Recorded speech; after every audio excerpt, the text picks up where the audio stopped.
পাঁচটি আমলের কথা বলবো।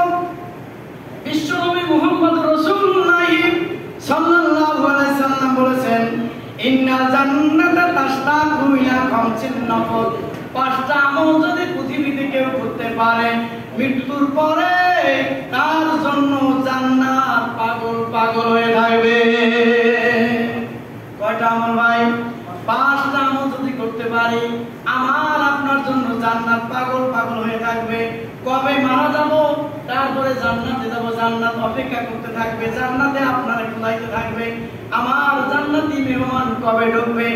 এক নম্বরে আল্লাহর নবী বলেন, এক নম্বরে রাসূল পাক সাল্লাল্লাহু আলাইহি ওয়াসাল্লাম বলেন, তালিল কুরআন, কুরআন তেলাওয়াত। এক নম্বরে কি? কুরআন তেলাওয়াত।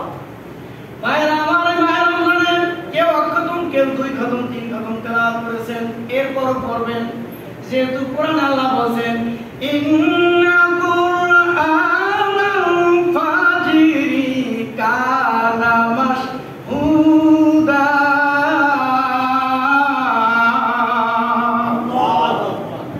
আল্লাহ পাক বলেন, নিশ্চয় ফজরের নামাজের পরে যারা কোরআন তেলাওয়াত করবে, ওরা জাহান্নাম থেকে জান্নাতে সুপারিশ করে নেওয়ার জন্য সুপারিশকারী কোরআন হয়ে যাবে।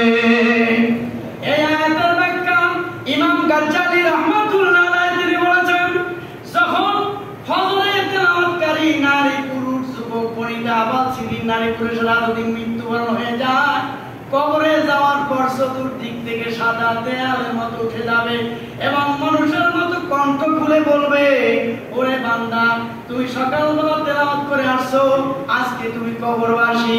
এই কবরের চতুর্পাশ থেকে জাহান্নামী কোনো রক্ষী ফেরেশতা তোমার আযাব দিতে পারবে না, তুমি শান্তিতে ঘুমায় থাকো। আমরা কোরআন তেলাওয়াতের আমলের বদৌলতে তোমাদের কিয়ামত পর্যন্ত পাহারাদার হয়ে গেলাম। এই তেলাওয়াত মসজিদে সকাল সন্ধ্যা দুইবার হয়।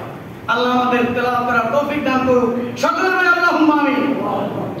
দুই নম্বরে ওয়াহাফিজু ওয়াহাফিজিল লিসান, এই জবানটার হেফাজত করা। বিশ্বনবী বলেন, ওয়ামলিক আলাইকা লিসানাকা, তোমার লিসান জবানটাকে তুমি আয়ত্ত করে রাখো। হারাম খায়ো না, বাজে কথা বলো না, এই কথা থেকে ফিরে রাখো। আর লিসানিয়াকা বাইতুকা, তোমার ঘরে তুমি পড়ে থাকো, বিনা প্রয়োজনে ঘর থেকে তুমি বের হবে না। প্রয়োজন হবে বাজারে যাও, প্রয়োজন হবে দোকানে যাও, প্রয়োজন এখন মসজিদে নামাজের জন্য নামাজ আসছে না প্রয়োজন, এরকম প্রয়োজন ছাড়া ঘর থেকে কেউ বের হবে না। বের হয়ে গুনাহ হয়ে যাওয়ার সম্ভাবনা আছে। কথা বলেন ঠিক কিনা? বিশ্বনবী বলেন, ওয়াবকি খতিয়াতিকা, আর তোমার জীবনে কি ত্রুটি বিচ্যুত হয়ে গেছে, কি কি গুনাহ হয়ে গেছে, এই গুনাহর কথা স্মরণ করে করে তুমি ক্রন্দন করো। এই জন্য আল্লাহর কাছে আমরা চোখের পানিতে ক্রন্দন করে আমরা জাহান্নাম থেকে মুক্তি পাওয়ার জন্য চেষ্টা করতে রাজি আছি না নাই?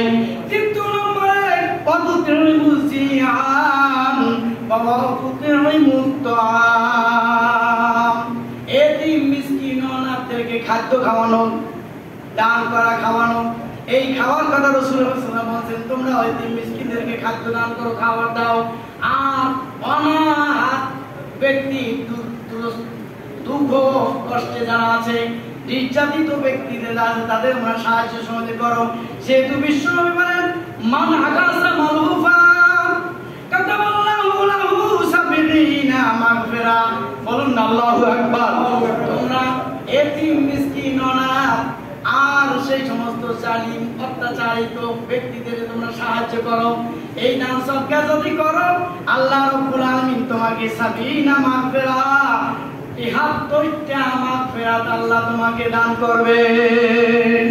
কয়টা মাগফিরাত? ৭৩টি মাগফিরাত।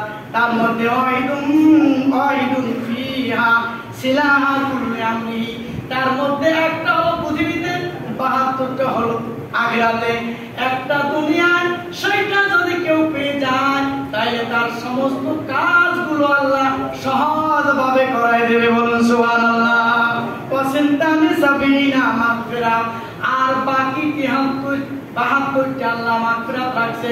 কবরে, হাসরে, মিজানে, পুলসিরাতে, এই সমস্ত জায়গায় আপনার দানের উসিলায়, আপনার এতিম মিসকিন ভিক্ষুকদেরকে দান করার উসিলায়, আর অত্যাচারিত ব্যক্তিদেরকে সাহায্য করার উসিলায় আমার আল্লাহ রাব্বুল আলামিন তোমাদেরকে মাগফিরাত নসিব করিয়া জাহান্নামকে থেকে নিষ্কৃত করে আল্লাহ জান্নাতের রায় দিয়া দিবে। কাজেই ভাইরা, এই জন্য এতিম মিসকিনদেরকে খাদ্য দানে রাসূল পাক সাল্লাল্লাহু আলাইহি ওয়াসাল্লাম উৎসাহিত করেছেন। এরপরে বিশ্বনবী মুহাম্মদ রাসূলুল্লাহ সাল্লাল্লাহু আলাইহি সাল্লাম বলেছেন, চতুর্থ নম্বরে ওয়ামাকাসিয়াল মুরিয়ান, দুঃখী গরিবদেরকে বস্ত্র দান, জামা দিয়ে দেন, পোশাক দিয়ে দেন। যদি কি আপনি নতুন জামা পোশাক নাও দিতে পারেন, আপনার পুরাতন জামা পোশাক যদি কেউ দেন, ওই পোশাকের উসিলায় কিয়ামতের জাহান্নামের আযাব থেকে আল্লাহ রক্ষা দিয়ে দিবে। আপনার কাছে একটা পুরাতন জামা, একটা লুঙ্গি আর একজন গরিবে কিনতে পারে না, তার জন্য ওটাই নতুন, অর্থাৎ আপনি ভালাই দিলেন 2 মাস পরবেন বা পরবেন না, কিন্তু একজন গরিবে একটা পুরানো লুঙ্গি পাইলে, একটা জামা পাইলে 6 মাস পরতে পারে, তাহলে তার উপকার হয় কি হয় না? এই জন্য পুরাতন জামা দিয়েও যদি কাউকে উপকার করতে পারেন, এটা অত্যন্ত সওয়াব, এটা সুন্নাত। যেহেতু ঈদুল দিনে, ঈদুল আজহার দিনে বিশ্বনবী মুহাম্মদ রাসূলুল্লাহ সাল্লাল্লাহু আলাইহি ওয়াসাল্লাম গরিব এতিমদেরকে জামা প্রদান করতেন, জামা পরাইয়া তাদেরকে মসজিদে যাওয়ার জন্য উৎসাহ দিতে বলেন। সুবহানাল্লাহ। আর 5ম নম্বরে নবী বলেন, ওয়ামান সাল্লাল্লাহু আলা হাবিবির রহমান, বিশ্বনবী মুহাম্মদুর রাসূলুল্লাহ সাল্লাল্লাহু আলাইহি ওয়াসাল্লাম উপরে বেশি বেশি দুরূদ পাঠ, তেলাওয়াত করা, দুরূদ পাঠ করা। পারবো না আমরা বেশি বেশি দুরূদ পড়তে? আমাদের কাছ থেকে নবীজির রওজা অনেক দূর মনে হয়, কিন্তু কবি বলে না না, এখান থেকে তোমার কাছে মদিনা অনেক দূর হইতে পারে, কিন্তু কবি বলে আগার দূরাম বাদাসমানি ফারাকাত, আগার দূরাম বাদাসমানি ফারাকাত, বারুহানি দমাদম দার মুলাকাত, বারুহানি দমাদম দার মুলাকাত। তোমার এখান থেকে নবীর মাঝার অনেক ফারাকাত, দূরত্ব মনে হয়, কিন্তু ঈমানদার মুত্তাকিন মুমিন বান্দা নবীর মহব্বতে যখন দুরূদ পড়ে, নবীকে সালাম দেয়, বারুহানি দমাদম দার মুলাকাত, মুহূর্তের মধ্যে নবীর সঙ্গে আর ঈমানদার মুত্তাকিনের অন্তঃকরণে বা কলবের সঙ্গে মোলাকাত হয়ে যায়। এই 5টি আমল করতে আমরা রাজি আছি না নাই? আল্লাহ পাক আমাদেরকে এই 5টি বিষয় আমল করার তৌফিক দান করুন।